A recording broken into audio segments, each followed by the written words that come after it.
ભાવનગરમાં વરસાદ વરસી રહ્યો છે તો ભાવનગરના ગ્રામ્ય પંથકમાં પણ વરસાદી માહોલ જામ્યો છે, જેમાં મહુવા શહેર તેમજ ગ્રામ્યમાં મેઘરાજાએ ધબધબાટી બોલાવી. ગત મોડી રાતથી ગ્રામ્યમાં ધોધમાર વરસાદ વરસી રહ્યો છે.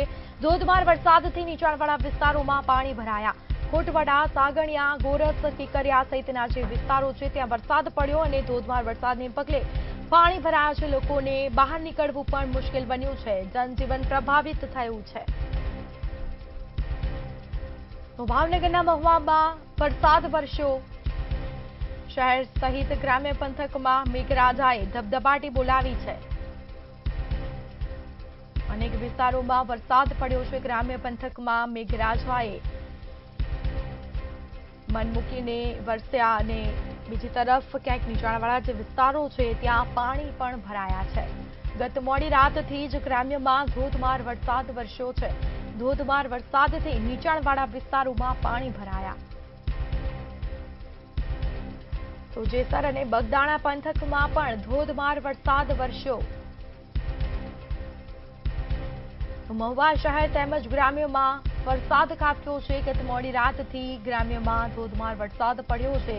જે રીતે હવામાન વિભાગે આગાહી કરી છે તે પગલે અનેક વિસ્તારોમાં વરસાદ તો ક્યાંક જિલ્લાઓમાં વરસાદ વરસ્યો.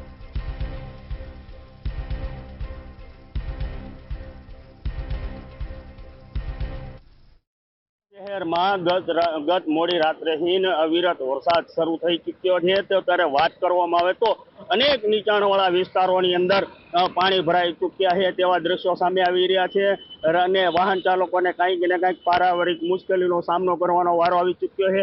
ત્યારે ચોક્કસ પ્રમાણે કહી શકાય કે જે મહુવા નગરપાલિકાની પ્રી મોન્સૂન કામગીરી હોય તે માત્ર કાગળ ઉપર હોય તેવી પણ દ્રશ્યો સામે આવી રહ્યા છે.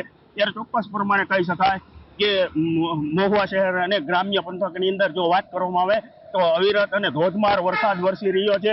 ત્યારે કહી શકાય કે મહુવા શહેરમાં સવારે 6 કલાકથી જે 8 વાગ્યા સુધી 2 કલાકની અંદર 3 ઇંચ કરતા પણ વધારે વરસાદ વરસી ચૂક્યો છે.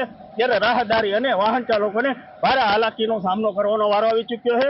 જો જેસર પંથકની વાત કરવામાં આવે તો જેસર પંથકના ભીલા, કરલા, તાતણિયા, ઉગલવાડ સહિત ગ્રામ્ય વિસ્તારોની અંદર પણ ધોધમાર વરસાદ વરસી રહ્યો છે. ત્યારે બગદાણા પંથકની વાત કરવામાં આવે તો બગદાણા પંથકની અંદર પણ ધોધમાર વરસાદ વરસી રહ્યો છે.